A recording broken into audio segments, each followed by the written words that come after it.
Cocaine Givener, Counselor Cocaine.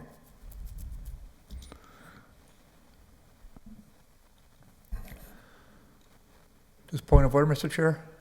You have the right to, I would suggest Councilor McGivern, if I may, just have him serve temporarily on the committee, just to call the meeting till the rest of your committee shows up. So, Counselor Givener, would you like to serve on my committee temporarily until the rest of my committee shows up?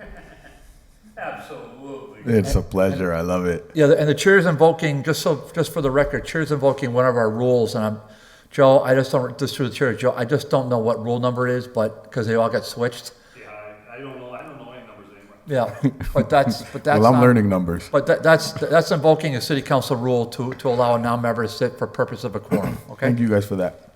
No problem. We have Coco online. I'm just waiting for her to come on, but Joe, you can fill in until she comes on.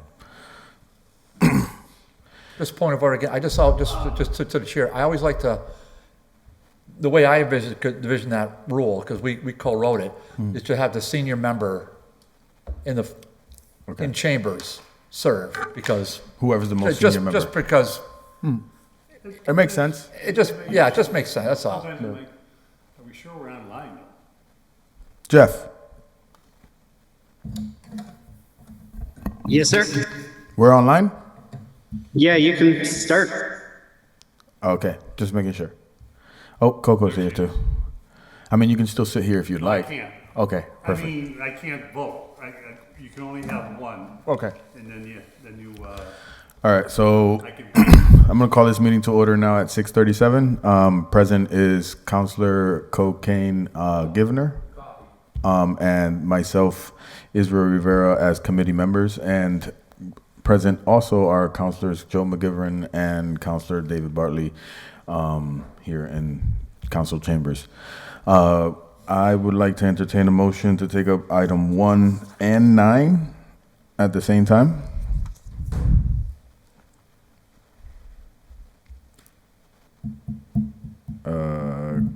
Coco, can you hear me?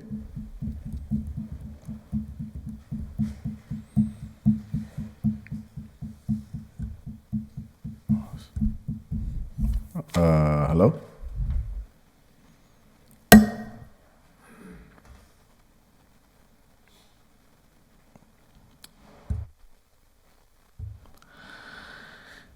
Hello, Coco. You're having technical difficulties, it seems.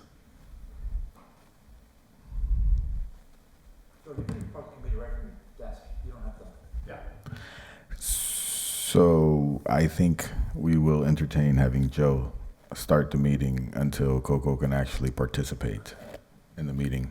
So, Councilor McGivern, I would like to entertain a motion to take item 1 and 9 off. Motion made, seconded to take item number 1 and 9 together as a package. All in favor? Aye. Aye.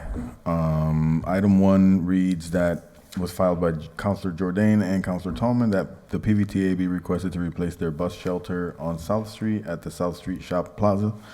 Bus riders have gone some time without the prior shelter. This was an item that was tabled. We're bringing it back up just to get an update. And then item 9 was filed by Councilor Bartley, April 19th, 2022. The DPW, the order reads that the DPW and mayor locate public spaces where trash and recycling receptacles can be placed and maintained. This should start off as a pilot program, and it will require funding and management to ensure the debris recycling bins are maintained, but hopefully it will be a success and Holyoke can expand its scope. Councilor Bartley will speak on both of the matters. Yeah, thank you, Mr. Chair and committee, and thank you to everybody for taking these as a package. Regarding item number 1, though I didn't co-file this because I don't co-file a whole lot of orders in chambers, but this happens to be a shelter on the P20 route in Ward 3 in front of the Save a Lot. And we had a excellent meeting here last month, and then we followed up with another excellent meeting with Chris Baker, Councilor Tallman, Mr. Paul Burns from PVTA. That was on or about the 18th of August, I don't remember, but we had a good half-hour meeting on site. Furthermore, we had follow-up conversations and emails with the mayor, and here's what we found out. that the shelter, we're pretty sure it was wiped out by an impaired motorist. We are also very sure the PVTA has a shelter that it can use and to install. The PVTA requires the City of Holyoke to install the slab, if you will, and Chris Baker said that's very doable because it's already on the city right away. So we're very pleased to hear that. The mayor weighed in to say that when the time is right, and he'll work with Chris Baker, the mayor will contact the finance chair to submit a approximate $2,000 to $3,000 appropriation, and that appropriation will cover the costs of removal of the current slab, which is cracked in half, and installation of a new slab, and that will be the foundation of the shelter. Once that's installed, PVTA will come in and put in an enclosed shelter, and they have a few styles, and I don't remember what they are, but it'll be. Mr. Burns said he expects to have it done, and Councilor Tallman and I, when we met with him, we're pretty adamant in it, prior to the late fall, early winter setting in, because that is a very popular route, and there are a lot of people that are waiting for the PVTA at that particular shelter. So I'll stop there and entertain any questions that the committee might have on this. I think really the purpose is, because you heard what I said, we're just to table it, but I appreciate giving the update. I don't have any other questions unless Councilor McGivern has. We're very quick to the Ward 3 Councilor, Councilor Bartley, just, and I'm fine if it stays there, but the history of that bus shelter, wasn't it in the mall, which made it easier for when the bus stops for traffic going up South Street? And just through the chair to the finance chair, there years ago was a stop in the plaza. PVTA and his board of directors and his executive director have made a decision because it's difficult. And we asked that question. Councilor Tallman asked that question specifically that day on August 18th. And the feedback we received was it is really difficult for the bus drivers to navigate that particular lot. And they felt it was safer. And there's a new design in that roadway, if you remember, to allow motorists to circumnavigate buses that are pulled over. So the PVTA feels that because of the difficulty in navigating the lot with the pedestrians and with the way it's laid out, they don't want to go have the bus stop be inside Stop and Shop, Save-A-Lot Plaza. They want it to be right on South Street. We have Paul Burns with us. Would like to suspend the rules just to give him a second to speak. If I could just address the issue of moving into the plaza. Make sure you turn on the microphone, say your name and address just to be sure and be consistent. Oh, hi, Paul. Paul Burns, 15 Stephen Drive in Holyoke, representing the PVTA in Springfield. So the biggest challenge with driving into that location is simply that the traffic pattern is very difficult. Especially in the winter, it became impossible to move buses through there. As snow and ice built up, it reduced the range and the turning radius inside the plaza, and we would often have to cancel service in there, which made it more difficult for riders to navigate. Also, any deviation like that creates a significant time delay on the route, and it might only be 2 or 3 minutes, but if I do it in Holyoke, then we have to go do it in West Springfield, and we have to continually add. So it really needs a very high level of ridership and an amenable traffic pattern in order for us to put a bus stop inside of a plaza. And I think the location of the shelter is reasonably close to Save-A-Lot, so that it's not Thank you, and I understand, and that's why I deferred to Councilor Bartley, but I appreciate that. My only concern is if a lot of people, when they get behind a bus that pulls over to drop off or pick up, they zoom around. And on that part of South Street, and David's right, there is some room there now. If a car's coming down, it's not like it's going to be head-on, but it just concerned that, there isn't a parking lane, so it's kind of hard it blocks the travel lane. I will put it in my wish list for the next road improvement. So every time we get a request for improvements, we do push for bus pullout lanes. But I understand, and it's working, so I guess that's fine. I would also like to recognize Counselor Givner. They're having trouble seeing you and us in this meeting. Okay. I'm trying to get Jeff to figure out what it is. Because Cocaine just said she sees Jeffrey, but she doesn't see us. Can she? I don't think she can hear us either. Can you hear us? No. No, because she's Yeah, responding. Right now. there's a Okay. definite So problem. then we're. I recognize she's present, but she still can't attend. It's not just her, there's some other people, everybody, I guess, on Zoom. All right, so I guess we could entertain a motion to table it until we have more information on how best to proceed from the engineer and from the mayor with regards to funding for the Make a motion to table? second that motion. All in favor? Aye. Aye. And then, Because we're Zoom, we have to do that special motion.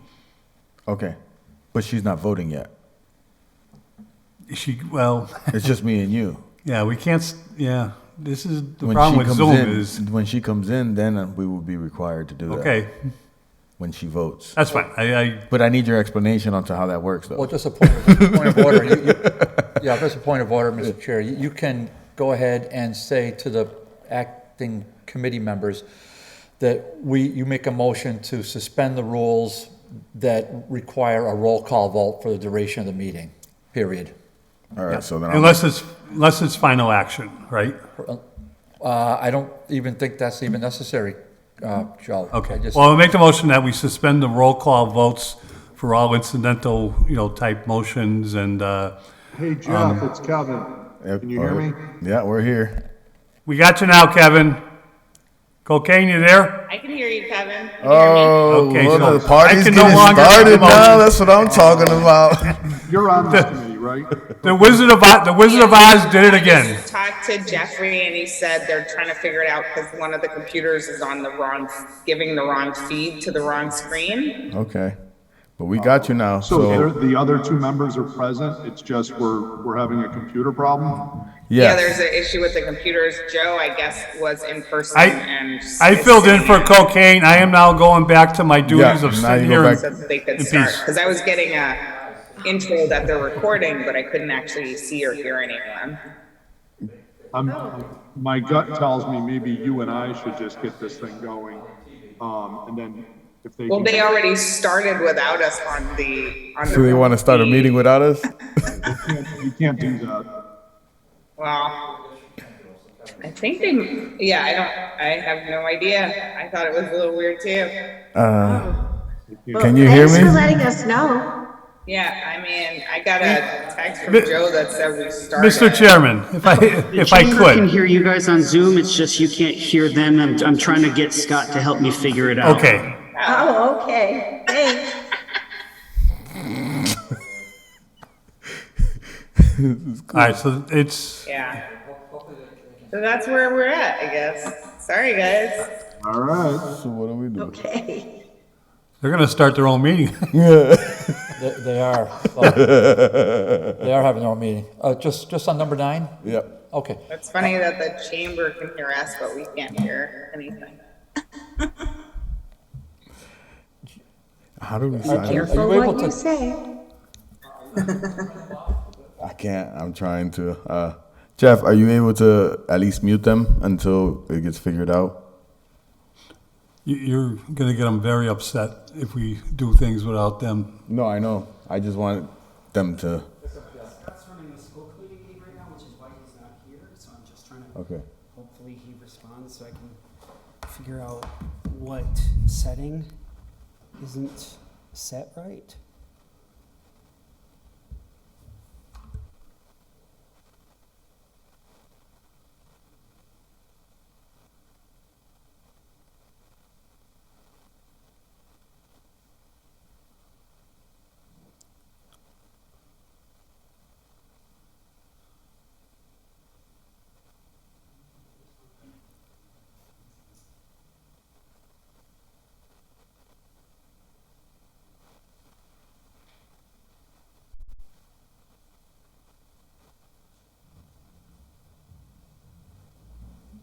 Jeff, all set? No, I don't know what setting it is that he usually has it on. So, yeah, Natalia was the one setting it up because he had to be at the school committee. And so he's usually the one to get all the computers set up, so I'm not sure which setting it is he puts it on.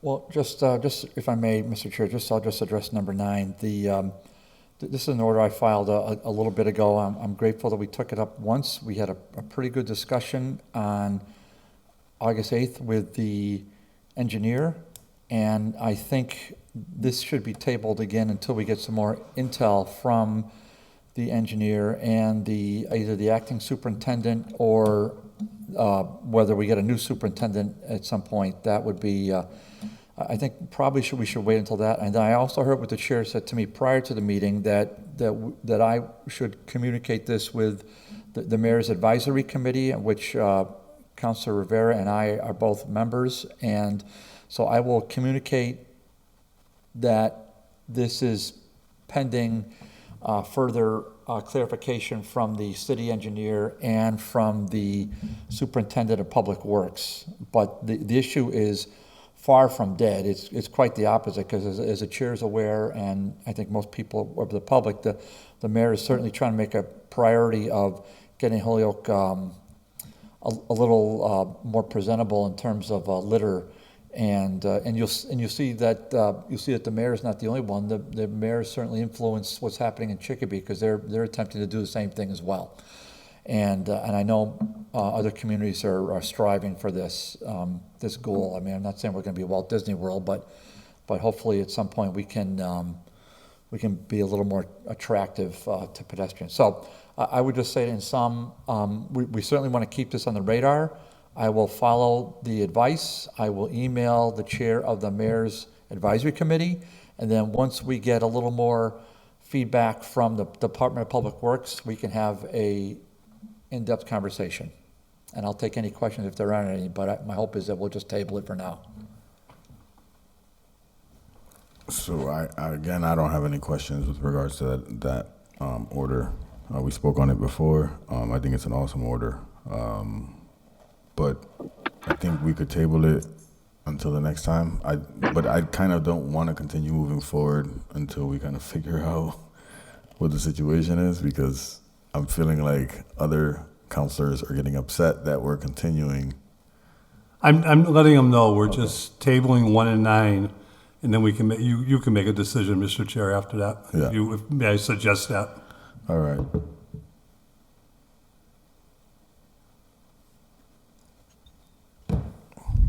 But so I'll entertain a motion just to table item 9. So moved. All in favor? Aye. Aye. Okay, thank you. No worries. And maybe we should take a brief recess just to get everybody on track and see if Jeff can figure this out. It's up to you, Mr. Chair. You guys got time for that in the back? All right. So yeah, we can take a brief recess. Okay, make a motion, we take a brief recess. Second. Find out if we can get Zoom going and give people on Zoom a chance if they so choose to come here. I'll second that. All in favor? Aye. Aye. We're going to take a brief recess until we figure out some of the technical difficulties. Thank you.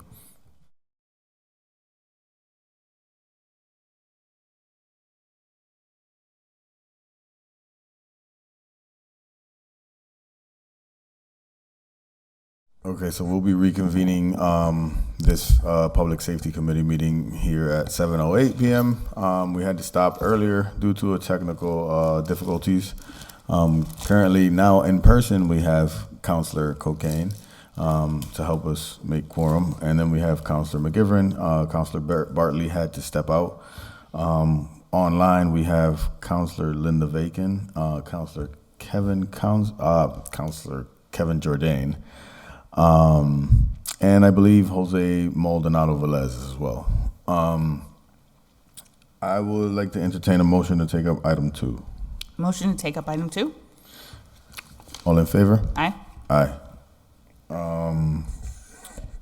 Item 2 reads that this was filed by Councilor Terry Murphy back 8, so that means July 3rd, 2021.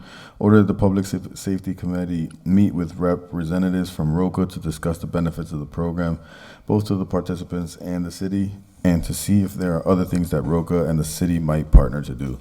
So with us, we have Solomon Bayman and Nazir from ROCA representing. If you guys would like, you could come in and take a seat real quick. So for me, although this was filed back in 2021, I think it's a great order that Terry Murphy filed so that we can get to know what services are being provided within ROCA and what opportunities we could possibly get from having them within the city. I myself am very familiar with what they do, what their mission is, and what the goals are for them in the community. And what I'm not familiar with is how deep rooted they are here in Holyoke now since they've come to Holyoke. So it was for me to get an understanding and to bring them in to get a chance to speak to all of us on how what their models are for dealing with at-risk youth. So if you guys would like, we have the microphones there. When you see the little green light on, it means you have a hot mic. So feel free to start. Thank you for having us this evening. My name is Nasir. I'm currently the Assistant Director for ROCA Rest of Mass. We are currently established here in the City of Holyoke. We've been here in Holyoke for about, I would say, roughly 4 years now. And we serve the population of youth, high-risk youth, 17 to 24. And these are the youth that are currently caught up in the urban violence.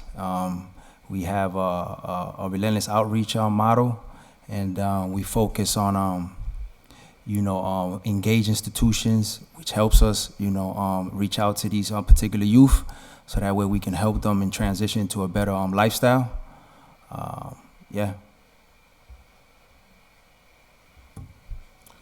We also work with different community partners. Hamden County Sheriff's Department, we're a huge referral source for them. DCF, different organizations, as well as walk-ins. We currently also have started this Bay State Initiative Violence Intervention Program, and we're now starting Young Moms program in the City of Holyoke also. Same ages as the men's program. So we utilize CBT, which is basically a behavior change thought process, disrupting the cycle. Your feelings, your thoughts is connected to your feelings and what you do. Our main goal is to reach as many young people as possible in the City of Holyoke that's at high risk, that need our resources in any capacity. So any resource that we can be to the city, the local PD, anyone. We're open to the referrals. We're doing relentless outreach. We're walking the streets. Daily, weekly, monthly, we're out there just trying to reach as many young people as possible.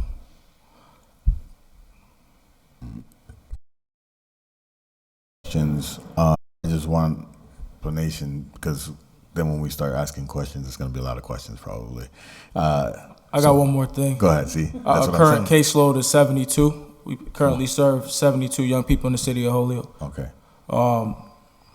And that's not counting the individuals that we serve that's currently incarcerated, that's being basically serviced until we help them with a successful reintegration into the community. Awesome. So now I open to questions from the committee and then to counselors. So Coco. Thank you, Mr. Chair. I just wanted to ask you gentlemen about the program. You said that it also serves young mothers. Is the program primarily men and young mothers, or is it just females and males 17 to 24? So our Young Moms program has been in Springfield for the past few years. We're now moving into Holyoke to where it's ages 15 to 24 for young moms.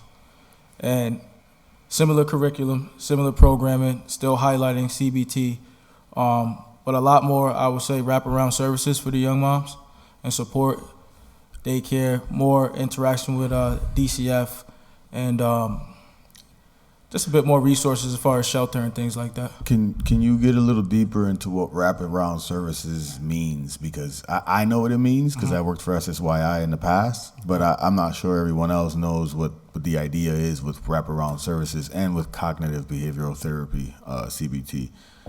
So wraparound services, we're speaking on insurance, we're speaking on permits, licenses, housing, SNAP, helping the young moms get their high sets, credit recovery, getting jobs, and then eventually working their way into a career, vocational, and diving more into the CBT. Overall, whether it's the young moms or the men's program, one of the skills that we apply, for example, will be to act on your values and not your emotions. So before you make a decision, what is it that you value in life? I value my children, I value my freedom. Okay, so if you make a certain decision, what's your thought process now if you lose those things? So get them to stop at that moment. You're not gonna change everyone's thought process, but if you can get them to stop at that moment, to at least think differently, then it's a win. Any other questions, Coco? Yeah, I wanted to also ask you, gentlemen, for services, I know you said the CBT services. Are there other mental health services? Is it kind of all encompassing? Yeah, so we have 2 partners, mental health partners, ADMA, as well as out of Holyoke. RVCC. And again, most of our young people, upon enrollment, they go through evaluation. And also the services there, if necessary, for weekly or bi-weekly check-ins. And also, I forgot to add this service, we have a transitional employment program also, where we currently work in the City of Holyoke. And basically that is getting our young people workforce ready. And throughout that process, it can be 90 days, it could be longer, up to a year, to where our young people are hired and fired about 7 times on average before their workforce ready to get, a normal job. So through that process and the firing process, we'll sit the young person down with the youth worker, employment manager, transitional employment manager, and we'll coach them. We'll come up with smart goals. What was the reason why you got fired? How can we help you? Apply a little bit of CBT to get them thinking differently, and then get them back on the right track to try it again. And after successful employment in our program, we call it a program because we don't want to confuse it with a job, not a temp agency or anything like that. It's just workforce readiness to get them prepared for the job, and they make minimum wage during that process. Thanks. Any other questions from the council? Councilor McGivern. Thank you, Mr. Chair, and gentlemen, welcome. We talked a little bit before the meeting. As you know, my real job, Mr. Chairman, is a probation officer, and which I've enjoyed for a good period of time. We enjoy and appreciate working with ROCA, and I like you're discussing about the workforce readiness because it's important, I think, for a person to understand what it takes to hold a job and the commitment and responsibilities on them. But also the fact, even if it's minimum wage, you're putting a few bucks in their pocket is important too. Because now I think they appreciate one of the reasons, or probably the reason that we all work. Well, I guess there's other reasons too, but it's a way, I think, of introducing people into the importance of the workforce itself, and it's great. One of the things in the past ROCA has done with the city is also community service. Is that still part of it too? It is, yeah. Okay, because I think that's important to the residents of Holyoke to understand that not only are you working with these young people, and whether it's on rehabilitation or whether it's on just workforce introductions and doing things for life skills, it's also, give back type things too, which is important, and much appreciate the efforts that you do. Thank you. Thank you. Sergeant Hart, I see your hand is raised. I'd like to recognize you. Okay, thank you, Counselor. Yeah, I just wanted to kind of let the council and the viewers watching, I know you, Counselor Rivera, you're well familiar with the SSYI program. So we've been partnered with them for for quite a while. About as 10 our- years. Can you hear me? Yeah, I said about 10 years. Oh, yeah, yeah. So, we're partnered with River Valley Counseling, who does our mental health referrals, as well as Mass Hire, who does the job readiness program for us. In addition to that, like Councilor McGivern said, we do have those high-risk youth that are volunteering and doing a lot of community work. They volunteered and redid the flagpoles at the War Memorial, sanding them down. They were all rusted and painted them, and it came out really, really nice. And in addition to that, outside of this grant work, they also, I believe, are a vendor for the city through DPW doing additional community work throughout the city.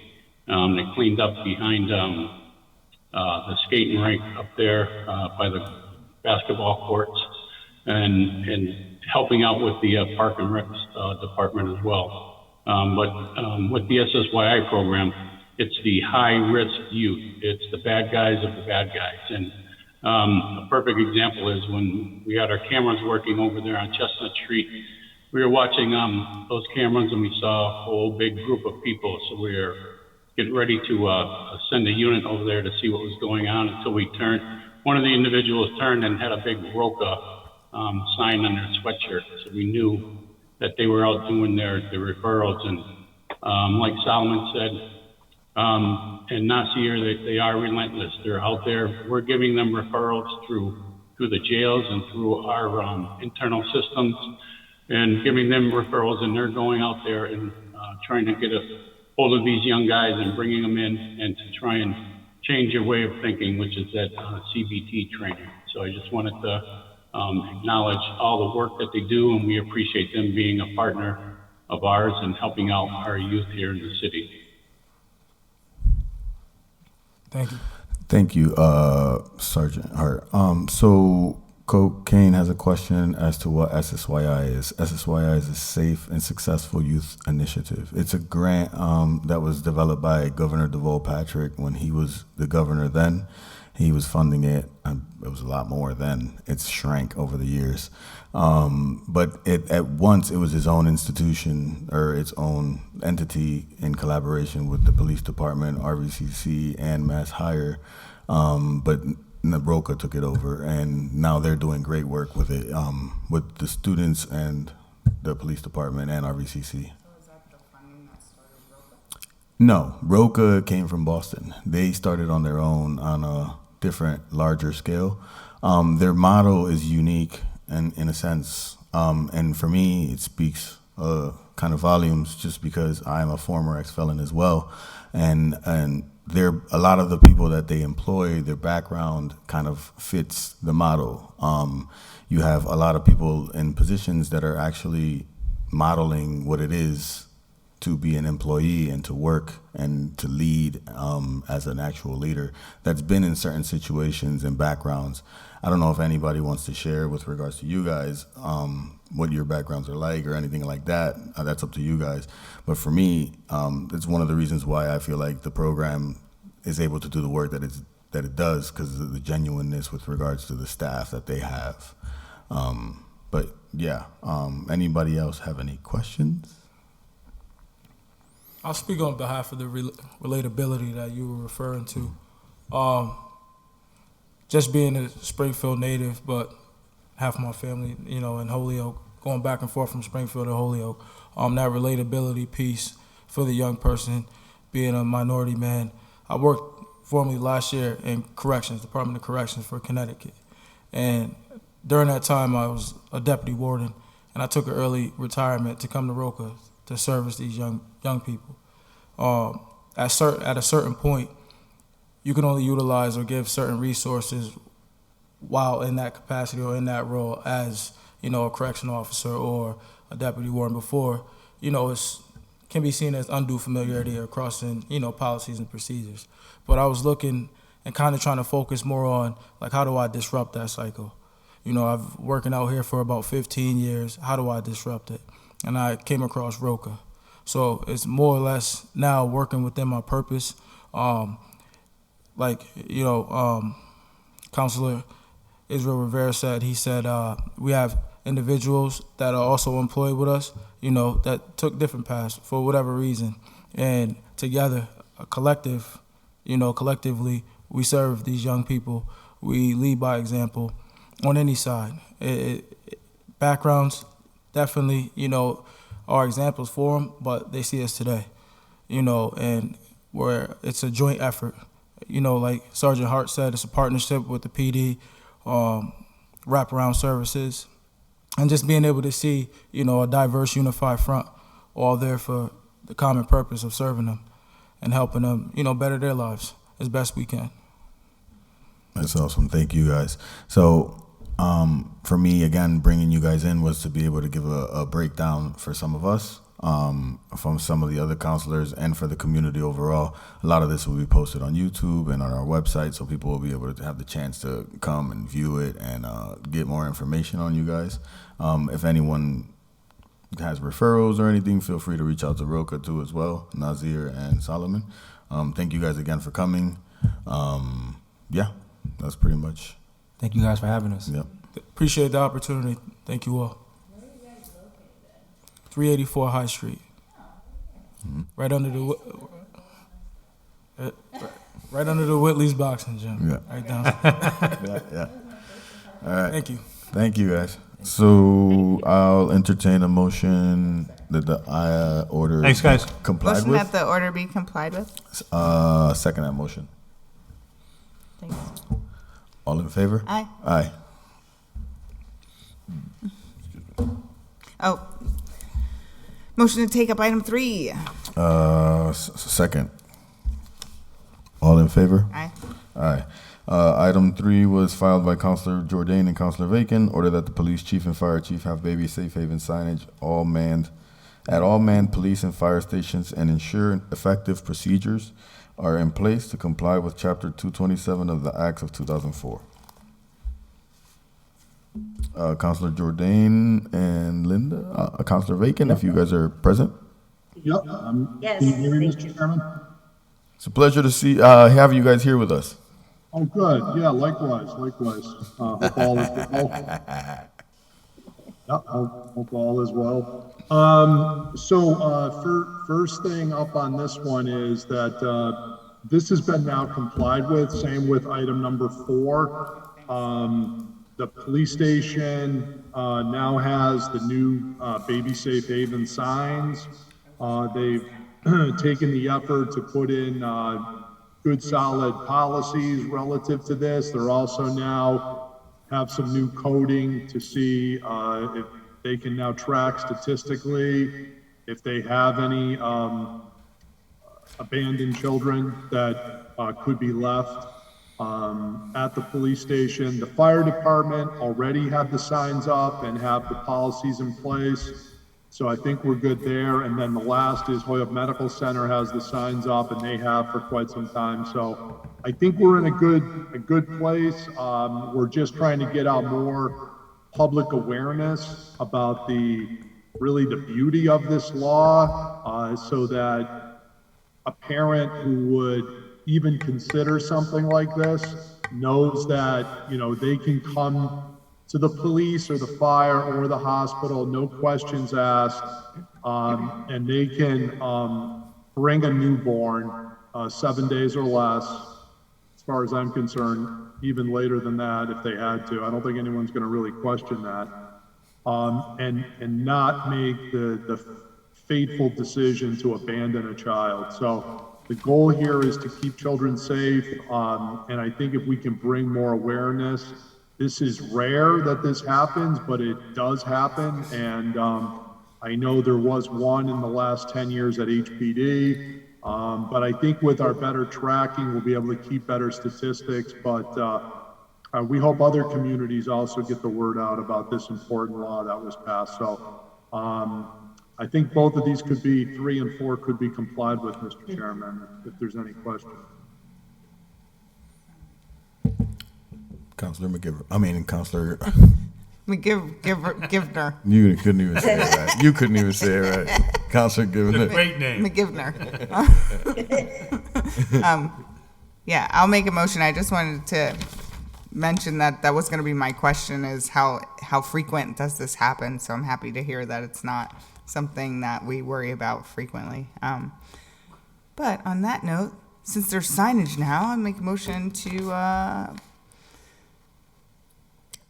categorize 3 and 4 as complied with.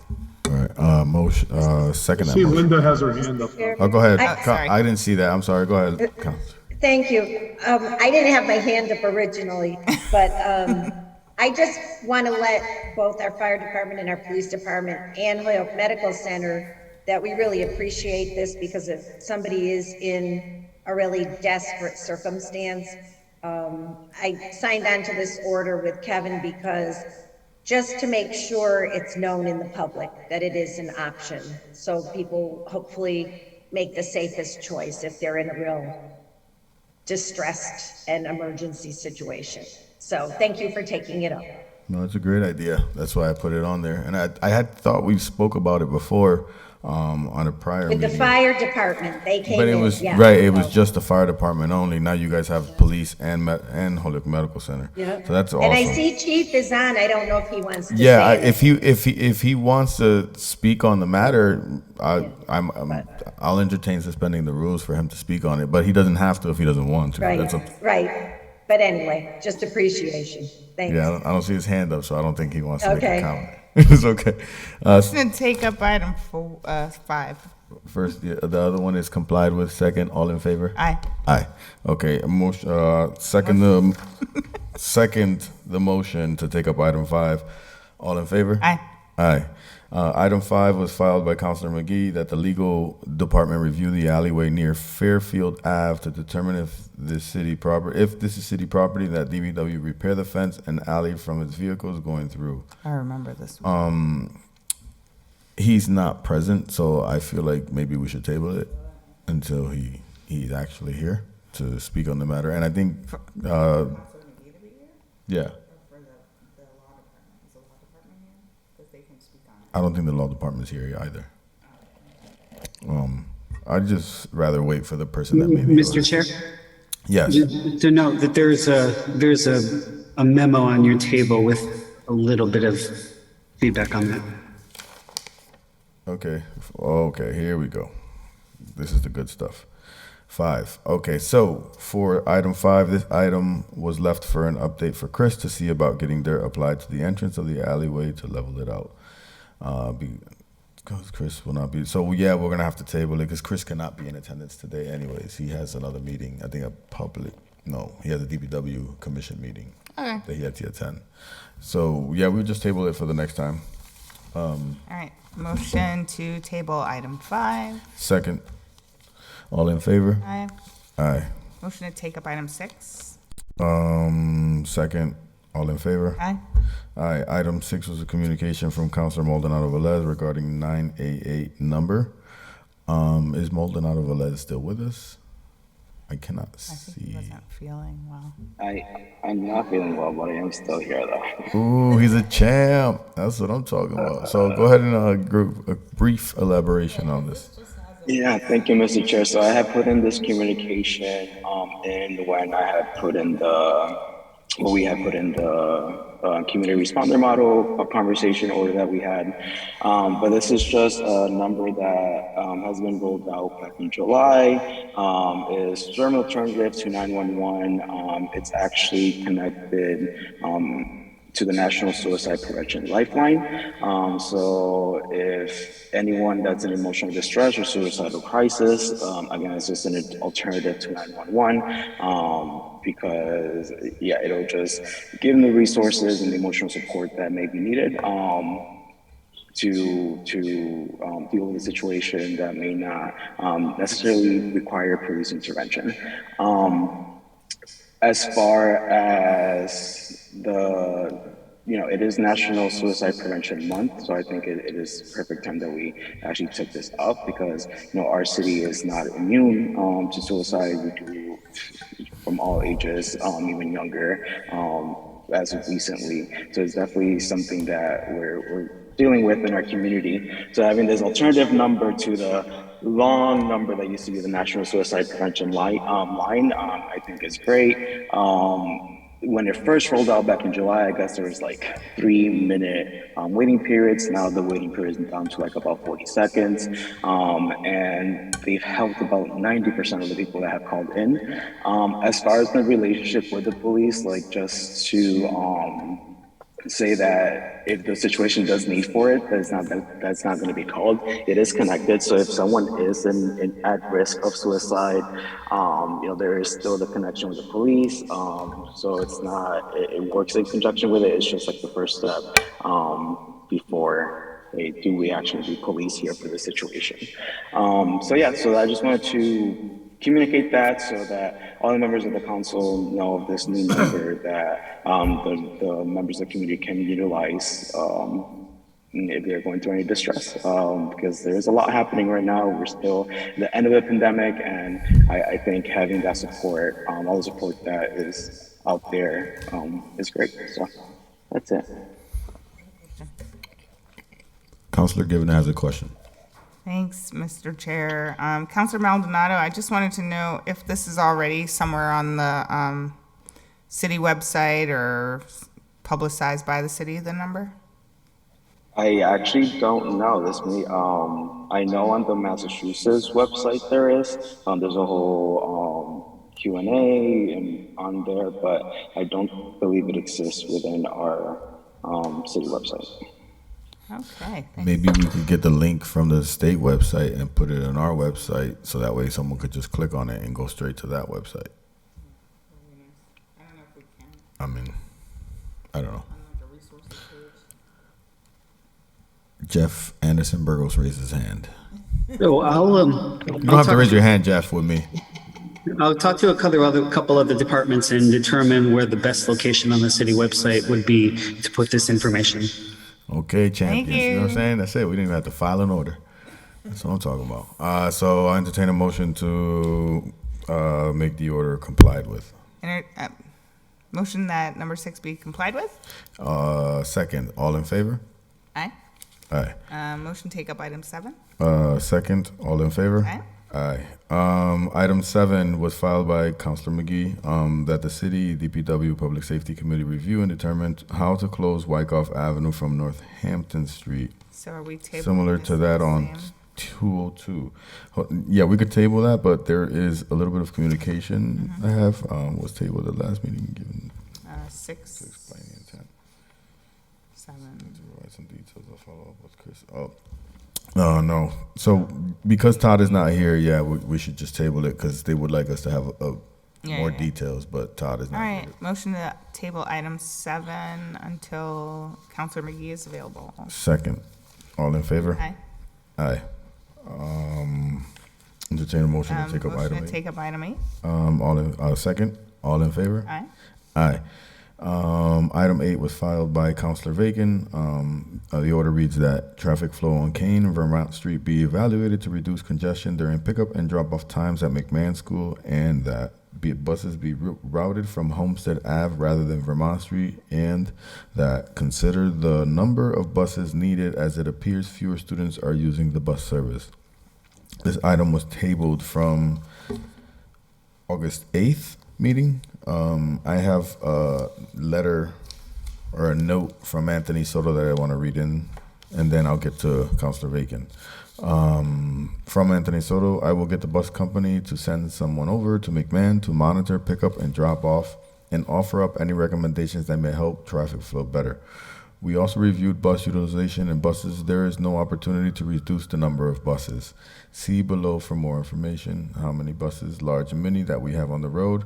How does this compare to last year? Councilor VACON, I'm gonna give this to Jeff, and I believe he has another copy of it, and I'll have him send it to you. Okay, thank you. Just because there's a lot in it, I'm gonna continue reading it just to read it into the minutes. But this would be better served if you had a physical version so you could see it. Okay, thanks. So I'll continue reading it. It says how many buses, large and mini in parentheses, that we have on the road. How does this compare to last year? SY 21 to 22, there's 21 large and 26 mini. SY 22 to 23, and SY stands for school year, just for the people. 21 large and 26 mini, which means it's the same as last year. What is the average number of students per bus? A large bus averages 46 in the morning and 47 in the evening, no, not the afternoon, not the evening. And then mini buses average about 11 in the morning, and then they average another 11 in the afternoon. Then the next question is there any bus that has very low enrollment? He states minis, you'll only see low ridership on the midday preschool buses, and I'm assuming because it's preschool, those are the kids that go half a day. But maybe one day he could come in and have a better explanation for that. But and then large buses with the least amount of ridership are the buses we provide for MD, Blessed Sacrament, and Smith Folk. Otherwise, the only HPS buses that have low numbers are the yellow bus for the Holyoke High School North and the big bus for Peck. Those lower numbers are expected as only 4th and 5th graders at Peck qualify for based on the zone, and the only yellow bus we have for North is in the area around McMahon and the Berries that PVTA can't cover. But I'll make sure that Counselor Anderson Burgos sends this to all of us, so that way we all have an actual copy of it. And Okay. Go ahead, Counselor Bacon. Thank you. And that feedback from Mr. Soto is certainly appreciated. I also had a chance to go to the school on the first day of school, and I was able to meet the principal and observe the flow, and it was very smooth. I didn't see any evidence of backups, disruption, or anything. It was, I thought, very good. The significant thing, I think, for the neighborhood is that the school has changed to early start and early dismissal. So now they'll be getting out at 2:30 instead of later. And I was hoping that that might help also. So today I was able to be local at that time. So I took a ride over by the school at 2:15 and then again at 2:25 to try to get a sense of if things were really backed up in the neighborhood, if it was creating problems with cars going up and down the street. And today, and it might just be a lucky day, but the cars were lined up, but they didn't go as far as Primrose. And a few people were on Knollwood, and a few people were at the bottom of Kane near Homestead. But nobody was in the no parking, nobody was obstructing anybody's driveway, and it all appeared to be very calm and organized and orderly. So I didn't stay in the area for the exact moving out of the school because I didn't want to be part of creating a problem. But I didn't see at least the extent and the amount that had been reported to me previously. And so when I do my update, I'll let folks know this is what I saw, and they will be able to give me feedback if they think things are better, if there's some things they're aware of that I'm not. So I think for now, let's see how this works with the change in times. And then also with the reorg for the grades, that will change things yet again. So I think we may be on our way to having a situation that might be better all around. So I thank the committee and the school for taking a look at this.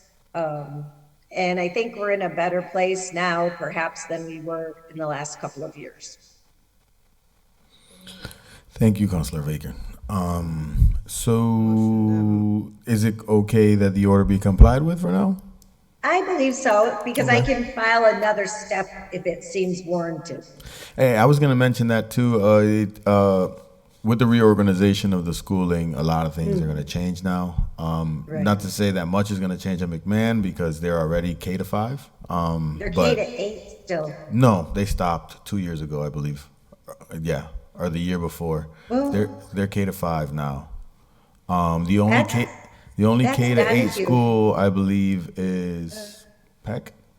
Still, I think it's or I 4 to got 8. different information, but Yeah, no, I when I was working there before I resigned, they just they had just switched before that to K to 5, I believe, but maybe I'm wrong. I think Donahue's K to 5. They are now too. They just started to as well. My wife works there too. Yeah. So, but yeah, so with the But anyway, reorganization and it's stuff, better. yeah, it should be better, with regards to that. So I would like to entertain a motion for the order to be complied with. Motion that the order be complied with. Second, all in favor? Aye. Aye. Entertain a motion to take up item 10. Motion to take up item 10. Second, all in favor? Aye. Aye.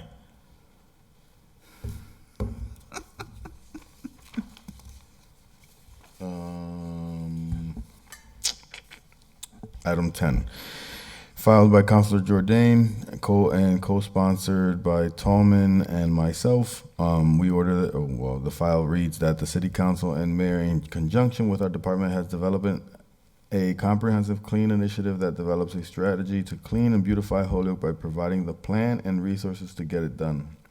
Our future success as a city will in part count on being a beautiful, clean city. Councilor Jourdain, would you like to speak on this? Yes, Mr. Chairman, I would. Thank you. All right, go ahead. So first thing I'll say, very, very important order in terms of, I think you would agree and everybody in the room would agree that we need to do everything we can to beautify our city. Quality of life, hugely important. And cleaning up our city is going to be hugely important. I'm sure you were all as excited as I was to hear the great news about High Street being repaved. This begins a new chapter for us in that one of the things that has concerned certainly myself and I'm sure others, that the image of coming down High Street on a pothole-ridden road lined with trash on each side of the street is not the message that we want to send to prospective new residents or businesses to come to the city. And for that matter, it's disheartening to those of us who have lived here our whole lives. So I'm really excited about the mayor making this a priority, and he has. I'm very excited about the fact that later this week, we're going to begin the repaving of High Street. It's going to look great. I think that's going to put our best foot forward. The other piece of this that goes hand in hand is throughout our city, we need to make significant efforts and initiative to clean the city up. I've said to the mayor myself personally and to department heads, tell me what you need for resources to get the job done. I know some communities are very committed to this. You go to a number of cities throughout our country and they're absolutely beautiful. You don't see trash all over the place. Holyoke needs to do that. Whether it's an ambassadors program of people that go around and clean up, if we need to hire people to do that, it's got to be a priority. The return on investment on that is huge. It really speaks to who our character is. And if we don't take pride in ourselves, no one else will. I'm encouraged to say that the mayor has a great initiative coming out in this regard. I'm still myself learning more. He's given me sort of the first round of information, and I know our police chief has also discussed it with me. The new initiatives that they're going to be making in a targeted way to address blight and a lot of the underpinnings of why we have blight in our city. So I would love to see ultimately this order tabled, Mr. Chairman, and I think we should invite in the mayor, the police chief, and others to listen to the mayor's plan for addressing cleanliness in our city. And I think we need to open our ears and potentially open our pocketbook here for the city treasury to see what resources we need to put in to making this a top priority. And because it's going to be multidimensional, as you know, it's going to be educational for the young people and the importance of cleanliness and teaching and making sure we're getting that message out in the schools. It's also going to be an element of enforcement for those that do litter or don't empty their dumpsters and other things like this. And then it's our part too, of making sure that we're regularly making sure that the streets are clean. So it's all of the above approach, and I'm really interested to give Mayor Garcia an opportunity to present his plan to us, and look forward to supporting him and the rest of my colleagues and making this a top priority for Holyoke. This is really, really important for our future success and our reputation long term. Thank you. Thanks to you, Councilor Jourdain. What I would say before I go and pass it on to Councilor Givner and then Councilor VACON is that I think the group that we're meeting with that's working on the trash and the cleanliness efforts within the city, I think that some of that is gonna result in what is gonna be part of the plan that the mayor will more than likely present. And it would make sense for all of that to kind of like coincide and fall under the same umbrella, because we're technically working on that in that trash group, I want to call it for now, until I know the actual name. But Councilor Givner, go ahead. Thanks, Mr. Chair. I just wanted to say that obviously I think this is a great idea, but I did want to let people in Holyoke know that I had some out-of-town visitors who commented on how clean Holyoke was, and I was like, wow, it's not so bad after all. Right? So I just wanted to say, let's keep it in perspective. We have a long ways to go, but apparently we're doing better than some other places. And this was family coming in from Pittsburgh, and they commented on how clean the city was, and I was like, really? So I thought that was really nice. So like High Street is going to look 1,000 times better with the paving, because I don't think it's full of trash. I think it's full of potholes. It's going to make a big difference, and blight, the buildings. But we're working on it. So I think this is a great step in the right direction. So, but I just wanted to share that little out of town perspective. Councilor, thank you, Councilor Givner, for that. Councilor VACON? Thank you, Mr. Chair. Kevin, as always, did a very thorough job. I just sort of wanted to put a little extra emphasis on the citizens' participation in preventing a lot of the litter from getting out on the streets and sidewalks in the first place. I think certainly there's a lot that gets out in the general area, out of dumpsters and trash bins and recycling bins and the like. But I do think, because I walk out in areas where I don't think that's the case, there's a lot of people cleaning their cars by throwing the stuff out of the window. And to date myself once again, I remember, and I've probably said it in the chambers, the educational program that had the tagline of "Don't be a litter bug." And I just think if we can come up with a modernized, catchy phrase to go along sort of with our green thinking and taking care of Mother Earth, that maybe we can appeal to people, because I think our departments are stretched pretty thin to be adding another task at this point. So I think if we all are working it all hands on deck, it'll be a lighter load for everybody. So that would just be my 2 cents worth. Thank you. Thank you, Councilor VACON. Give me 1 second, Councilor Givner. Just for those that don't know, One Holyoke and Nairobi Rosa have been doing the Keep It Clean initiative for about 3-4 years now. Every year they do a launch or a kickoff around our citywide cleanup initiative. They organize a variety of different community partners, nonprofits, businesses, sometimes police, sheriff department, and just everyday residents to come out and clean up. They encourage them to just clean up their front steps, clean up their alleyways, cut their grass, whichever one it is. Take a picture, share the hashtag cleanup 2K, whatever year it is. So this year is 2K22. So for anyone that would like to work with them and partner with them, they provide all the grabbers, they provide trash, and all you have to do is let them know where you're leaving the bags at, and they will call DPW, because they're working in collaboration with DPW to have them come and pick up all the bags for you at the same time. That's great.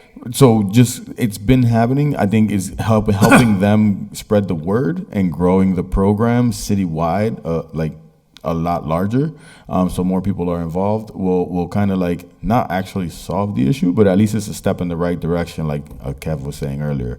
I'm going to recognize Councilor McGivern. Thank you, Mr. Chair. Just two things, not contradictions or arguments, but just two things that I've learned recently and over the past.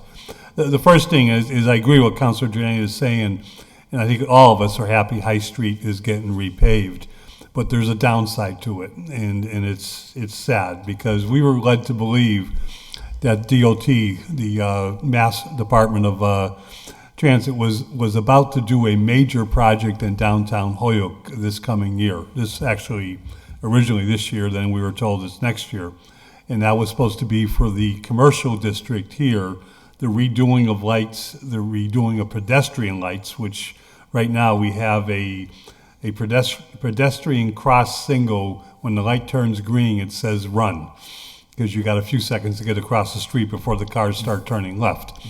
And it's sad. It's sad that, in this day and age that we don't have the ability to get pedestrians across High Street, Maple Street, and the artery streets, crossover streets, especially when downtown is busy with shoppers and workers.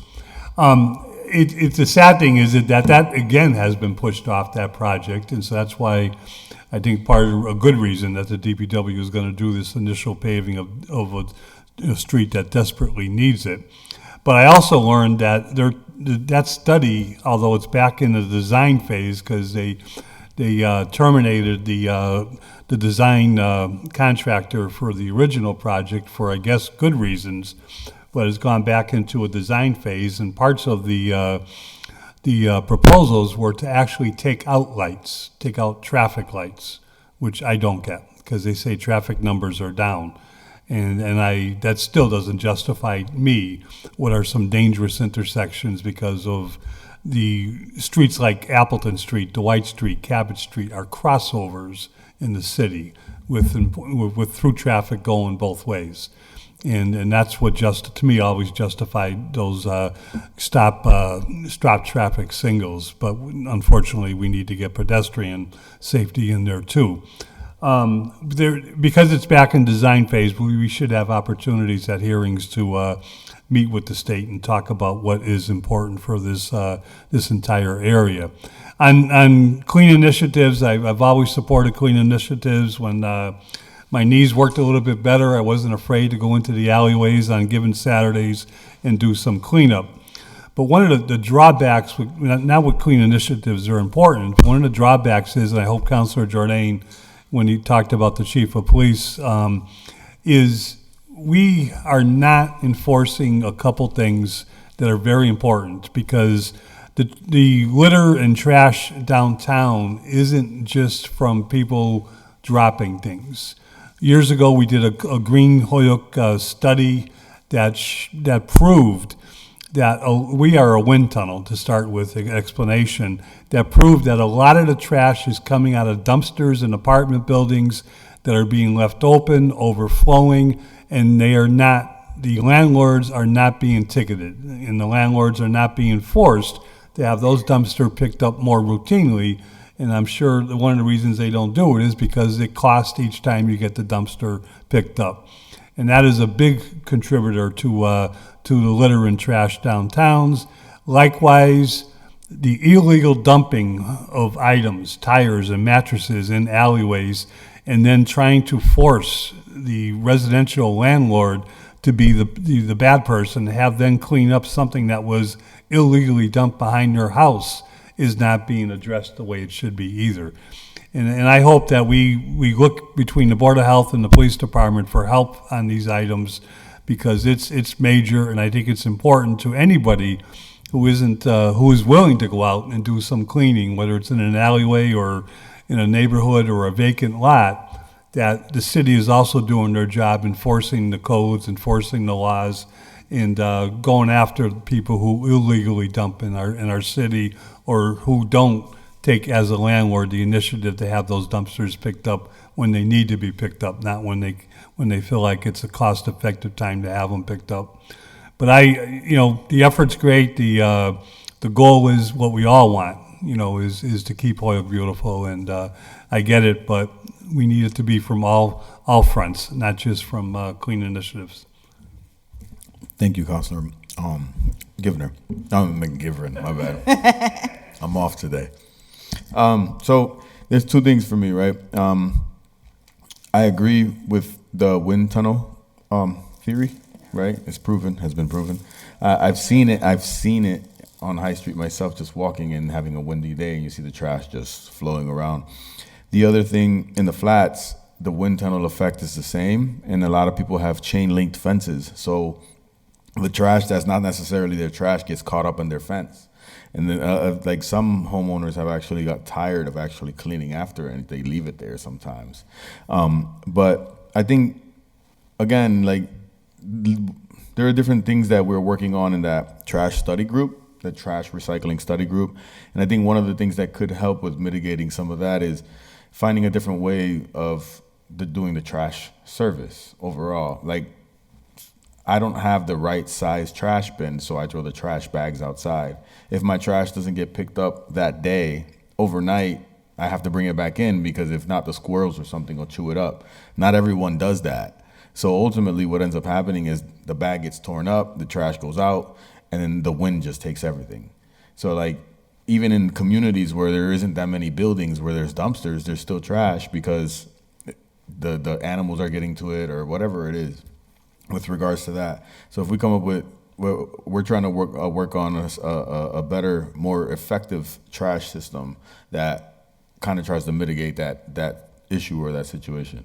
And then the thing for me in High Street, I heard something new about, I think in Springfield, that they're doing with businesses downtown, where they pool money together and they all put money into a pot to help the city mitigate their cleaning issues on, I think, downtown in general. I'm not saying that's something that should happen here, but it's something that to actually look into, because it would make sense if you're having a variety of different businesses or landlords that are here, because it's not just trash on High Street or on Main Street. It's also the weeds that are growing out of the sidewalks and the cracks. Like, the weeds are huge. And then if the weeds are not being cut back or pulled from the sidewalks and the creases, not on High Street in front of City Hall, that sends a message to people across the board. Like, if the weeds are not being pulled out of the sidewalk, it shows like this is pretty much abandoned territory. That's how it feels like to me, at least. You go somewhere else where they take care of their stuff on a regular basis, you wouldn't go downtown and see any weeds like growing out the side of their buildings. So, like, there's a lot that goes into it. And I'm glad that we're paying attention to it. I'm glad that Josh is trying to create, or Mayor Garcia is trying to create a group, or is creating a group that's going to try to tackle these issues. So if anybody else has anything else to say before we move on, please feel free to speak now. Councilor Givner. I would just like to add that vinegar does wonders, and my mom kills all the weeds with vinegar. So if we're looking for natural solutions for the city that are cheap, we can spray vinegar on everything. Thank you for that. That's a good idea. Eh? Yeah. I usually just pull them out the front of my house, but now I'm going to use vinegar. All right. So we will table this item at the request of Councilor Jourdain. All right, motion to table item 9. Second. All in favor? Aye. Aye. Motion to take up item 10. That was 10, actually. Oh, sorry. Motion to take up item. Yeah, motion to table item 10 and take up item 11. Okay, second that. All in favor? Aye. Aye. Item 11 was filed by Councilor VACON and Councilor Graney Jr. The item reads, the order reads that a camera be placed on Homestead Ave to be used to ticket enforce no truck after 8 p.m. Councilor VACON, would you like to speak? Thank you, Mr. Chairman. So I will happily agree with the committee amendment to strike ticket, because we have been previously informed by legal on another order last year.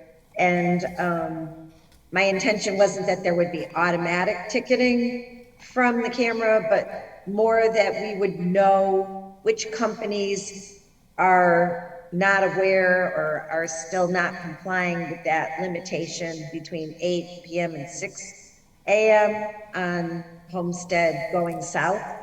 And so I was hoping that our police department could put a camera at that intersection where 202 is coming toward Holyoke at Homestead.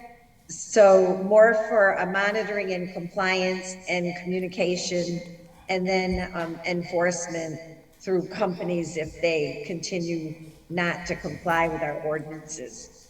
Because for years, we've had an enforcement problem there. And I realize our police officers can't be traveling up and down Homestead Avenue, you know, throughout the shift, because lots of times they're busy at the mall. So this would just be a way for a quality of life issue rather than sort of a criminal safety issue. But nonetheless, it would be addressing a long-standing problem that many of the citizens have been bringing up for over 10 years now. So if that could be a recommendation from the committee to our police department to put a camera up there for that purpose, to monitor and know and send communications out from legal like we do for compliance with early dumpster emptying and stuff like that, it would be greatly appreciated. Councilor Givner has a question. Thank you, Mr. Chair. Councilor Bacon, I just wanted to ask if you thought it might be a good idea to table this and invite in legal to see if this is even a legal thing we can do. Because I've been under the impression that we can't install cameras for surveillance just we can for specific things, but not for others. So I'm wondering if this is something we can even do. Well, that would be fine with me. All right.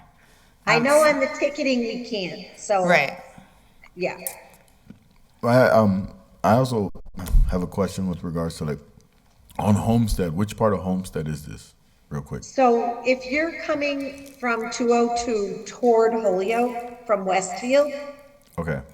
after 8 o'clock at night, a tractor trailer is not supposed to take a right Going onto Homestead toward the mall. toward the mall. Yeah. Okay. All right. So what if somebody lives in that neighborhood that's a truck driver? Well, the idea is, and the issue is that they're using it as the throughway for the deliveries. Oh, okay. It's not that people are returning home with their tractor of a tractor trailer truck. I know the area pretty well, and I think I could pretty safely say that I only we asked don't because my brother's have- a truck driver, and he asked me, he's like, but what if somebody Yeah. lives there? Like, you guys are coming Yeah. for us hard. And I Yeah. was like, we're not coming for you guys. Calm down. Yeah, certainly we couldn't, and we wouldn't bar somebody from returning to their home, as long as the vehicle was one that is within our ordinances to have at your home. And the intent of the ordinance that we have is not that. It's to keep the commuting traffic that often does go at night. And I mean, to give relief to one part of the road, you Right, are right. putting it onto the other part of the road. But this particular ordinance predates me, and I don't know exactly how it came about. But the folks that lived here either before it went into effect or have moved here knowing it's in effect have been for a long time seeking to have it complied with. Right. Okay. And yeah, and in light of perhaps the Target distribution center, if it gets approved going into Westfield, there's going to be many, many more trucks should that happen. So I'm trying to be a little bit proactive, but also address an already long-standing. Get Target to move to Kmart. Then I they don't would think not- it's big enough. They're looking at like 100, I don't know, 50 acres of What? Kmart's not big enough? Damn. huge. All right, Yeah. then. So then, You But I'm want- okay with tabling it to get legal to Yeah, we weigh could in table it. on We'll what we just, can or can't do. To be within the right side of things, yep. can we, okay, so we can table it, and then is there a way to also ask the engineer to do some sort of a study on, like, how many trucks actually travel through that area type of thing? Or, I think the only way he'd be able to do the study would be to have a camera. right, I don't know how otherwise he he'd would, know. I think he would hire somebody to do whatever they do, and then they would probably use a camera, that is true. But- Yeah, okay, we'll table it until legal's here. Okay, all Entertain a right, motion thank to you. Table the item. Motion to You're table welcome. item 11 and invite in legal to make sure we And can send do a it. request to legal, right? And send a request to legal. Second? All in favor? Aye. Aye. Thank you. entertain A motion to adjourn? Oh. Motion to adjourn. Second. All in favor? Aye. Thank you. Good night. You guys have a Good good night. night.